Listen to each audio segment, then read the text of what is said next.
गया इनको? मैं बताता हूं आपको क्या हो गया। बात यह है कि 14-1 चाइना वोट हार गया और अब्दुल रहमान मक्की को ग्लोबल टेररिस्ट डिक्लेयर कर दिया यूनाइटेड नेशन सिक्योरिटी काउंसिल ने। अच्छा, पाकिस्तान तो हीरोज मानता है अपने टेररिस्ट को, तो पाकिस्तानियों को लगा यार चीनी जो हमारे अब्बू थे अभी तक तो हमें डिफेंड कर रहे थे, अभी तक तो प्रोटेक्ट कर रहे थे, अचानक भारत ने अड़ंगी कैसे दे दी है? डॉक्टर जयशंकर और मोदी जी की टीम ने यूनाइटेड नेशन सिक्योरिटी काउंसिल में हमारे अब्बू चीन को अड़ंगी कैसे दे दी? यह पाकिस्तान को समझ में नहीं आया, तो पाकिस्तान बड़ा परेशान। तो पाकिस्तान ने हल्का सा अपना लहजा मुलायम करा, बोला कि देखिए हम ये करेंगे, वो करेंगे, ऐसा करेंगे, भारत के साथ बातचीत करना चाहते हैं, मोदी जी के साथ हम सारे मामलों पर डिस्कस करेंगे। और फिर धीरे से अपनी डोमेस्टिक ऑडियंस को खुश करने के लिए यह भी बोल दिया कि साहब जो कश्मीर का मामला है उसको भी डिस्कस करिए। और फिर यह भी बोल दिया धीरे से कि भारत वहां पे तो बहुत जुल्म कर रहा है, ये कर रहा है, वो कर रहा है, दुनिया भर का जो उनका पुराना राग है। वो कौन है? वो भारत है, वो मोदी जी की फॉरेन पॉलिसी है। वो मोदी जी का बड़ा वीडियो वायरल हो रहा है, मैंने कल भी डिस्कस करा था ना मोदी जी का वीडियो कि मैंने मजबूर कर दिया पाकिस्तान को, कटोरा लेके पूरी दुनिया में ऐसे मजबूर करा है। मोदी जी ने खुद बोला है कि मैंने मजबूर करा है। जो पाकिस्तान में आपको आज की तारीख में 200-250 रुपए किलो आटा जो मिल रहा है ना, कहीं कहीं 150, कहीं 250, कहीं 300 भी मिल रहा है आगे वाले एरियाज में, फ्रंटियर एरियाज में। क्यों है ये? कश्मीर बनेगा पाकिस्तान, कश्मीरियों से नाता क्या, ला इलाहा इल्लल्लाह। और गाना गाओ बेटा, और गाना गाओ, तुम्हारी दर्जा हरारत बढ़ती रहेगी। इतनी चीखें निकलेंगी। अभी तो कुछ नहीं निकला है, अभी तुम्हारी चीखें निकलेंगी। खैर, जब बोला कि बात करेंगे तो वहां से जूते पड़े शहबाज शरीफ को। पाकिस्तानी फौज ने बोला कि अबे तुम्हारा दिमाग खराब है, तुम्हारी इतनी औकात कब से हो गई? और किसी भी प्रधानमंत्री की इतनी औकात कैसे हो गई कि तुम कश्मीर के ऊपर पॉलिसी डिसीजन बोलने लगे, वो भी फॉरेन मीडिया के सामने, अल अरबिया के सामने तुम बकवास कर रहे हो। कान वान खींचे, एक थप्पड़ मारा उसको, लाइन पे आया। 5 घंटे बाद रिबटल कि मेरा तो ये मतलब ही नहीं था। मीडिया ने इसको ट्विस्ट कर दिया है और जब तक 370-35A भारत वापस नहीं लेता, ठीक है, तब तक पाकिस्तान भारत से बात नहीं करेगा।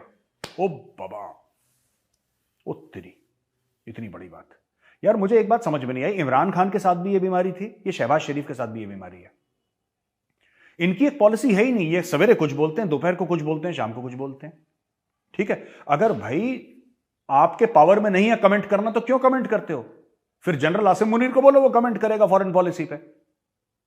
और मुझे एक बात समझ में नहीं आती, शहबाज शरीफ तुम्हारी कहीं पे सरकार नहीं है पाकिस्तान में, ठीक है, ना तुम्हारी पंजाब पे, ना तुम्हारी खैबर पख्तूनख्वा में, ना तुम्हारी सिंध में, ना तुम्हारी बलूचिस्तान में, ना तुम्हारी पीओके में, ना गिलगित बल्टिस्तान में, कहीं तुम्हारी चलती नहीं है।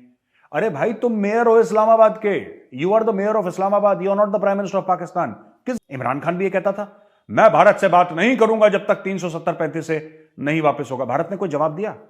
आज तक किसी एक बंदे ने जवाब दिया इस चीज का भारत से?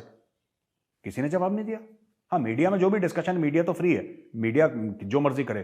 किसी सरकारी बंदे ने, किसी गवर्नमेंट के बंदे ने, किसी ब्यूरोक्रेट ने, किसी मिनिस्टर ने कुछ बोला? किसी ने कुछ नहीं बोला। भारत हमसे बना के नहीं चलेगा तो भारत को ही नुकसान है। मैं आपको बता रहा हूं, ये पाकिस्तानियों के दिमाग में फिट है। और good thinking, right thinking, decent Pakistani जो है, पढ़े लिखे, उनके दिमाग में भी ये मामला फिट है।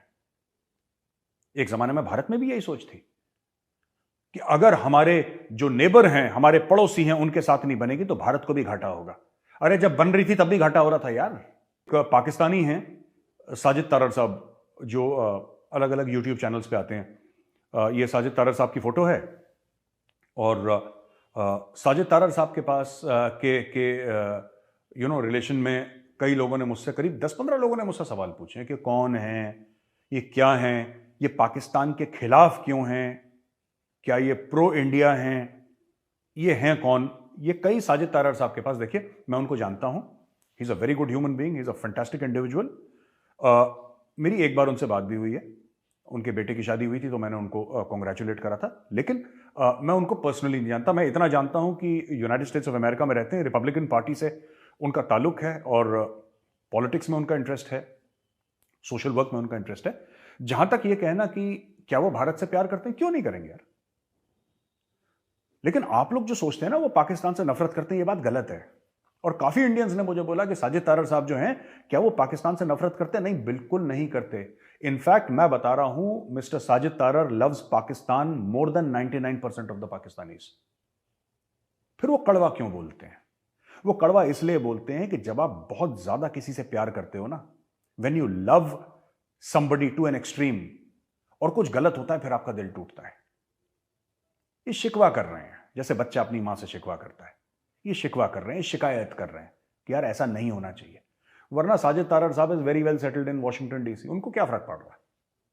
क्योंकि 99% पाकिस्तानी ऐसे ही जो बाहर चले जाते हैं वो कहते हैं हमें क्या फर्क पड़ रहा है, लेकिन उनको फर्क पड़ता है। साजिद तारड़ साहब को फर्क पड़ता है, उनको अपने वतन पाकिस्तान से मोहब्बत है, इसलिए वो बोलते हैं।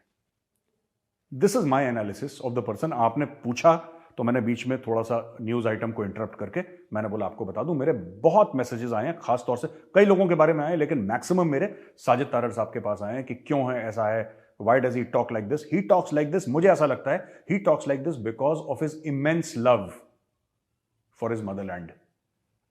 मुझे ऐसा लगता है कि उनको दुख होता है कि जब वो देखते हैं कि पाकिस्तान में ये सब प्रॉब्लम्स, उनको दुख होता है, उस दुख से बोलते हैं कि कोई सुन ले उनकी बात, उनकी शिकायत सुन ले और ऐसा कुछ हो जाए कि पाकिस्तान फिर अपने पैरों पे खड़ा हो जाए और एक अच्छा मुल्क बन जाए, तो उस सेंस में बोलते हैं।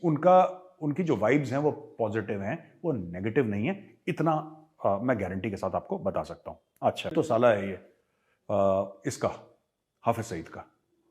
ये हुआ ये कि इसके ऊपर जो चाइना ने होल्ड लगा रखा था, होल्ड उठा लिया चाइना ने। यानी चाइना ने बोला कि बेटा अब हम तुम्हें आशीर्वाद नहीं देंगे। चक्कर क्या हो गया मैं आपको बताता हूं। चक्कर ये हो गया कि इंडिया ने पछाड़ दिया चाइना को। 14:1 की बात कह रहे हैं, मुझे नहीं पता, पर लोग कह रहे हैं 14:1, यानी कि 14 वोट भारत के फेवर में, 1 वोट चाइना के फेवर में। चाइना ने खुद enemy of humanity, the relevant people have been convicted and sentenced by Pakistan. ओले मेरा बेटा, कितना मासूम है ये, देखो कितना मासूम है। इसी के पीछे, मक्की के पीछे इन्होंने होल्ड लगा के रखा था कि भारत कहीं इसको टेररिस्ट डिक्लेयर ना कर दे। अब इनको ह्यूमैनिटी का ख्याल आ रहा है। ये जो भी ह्यूमैनिटी की बात करता है ना, सबसे बड़े चोर, फ्रॉड और हिपोक्रेट्स हैं।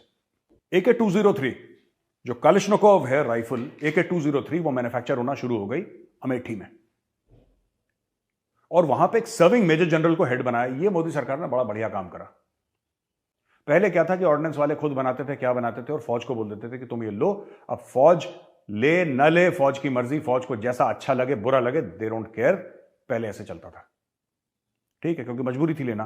अब मोदी सरकार ने ऑर्डिनेंस फैक्ट्री बोर्ड को तोड़ दिया, उसकी 6-7 कंपनियां बना दी अलग अलग, दे रन लाइक कॉर्पोरेट्स। और यहां पे इस कंपनी में खासतौर से एक सर्विंग मेजर जनरल को बोल दिया कि भाई साहब आप इसके हेड हैं, आपको इस्तेमाल करनी है ना हथियार, आप क्लाइंट हो ना, तो आप हेड बनो, आप बताओ आपको पसंद है कि नहीं। कहानी खत्म। अब वो जो मेजर जनरल साहब हैं, जब वो साइन करेंगे तब वो फौज पे जाएगी, तो फौज कंप्लेन कर ही नहीं सकती, क्योंकि उसी के सर्विंग बंदे ने, रिटायर्ड नहीं है, वो सर्विंग मेजर जनरल है, जिसको बोला कि साहब आप देखो, राइट। तो मुझे लगा ये बहुत अच्छी चीज है, जो मैन्युफैक्चरर और कस्टमर है दोनों को मिला दो, एक साइड पे बैठा दो, कहना आप देख लो खुद। तो इससे एफिशिएंसी बढ़ेगी, इससे क्वालिटी अच्छी रहेगी। और इससे एक और चीज है, ये जो हथियार है ना, पहले इंडियन आर्मी में आपको थोड़ा सा बता दूं, हमारे टाइम पे हम लोग 7.62 यूज करते थे। वो SLR राइफल थी, वो हाथीमार। एक ज़माने में जब हम लोग पास आउट करे तो हमने उसी राइफल से सीखी फायरिंग, विच वॉज द 7.62। फिर इंडियन आर्मी में ये आया कि नहीं यार 5.56 यूज़ करेंगे। 5.56 हमने यूज़ करी। 5.56 थोड़ा छोटा राउंड होता है, लेकिन मार उसकी 400 मीटर तक थी।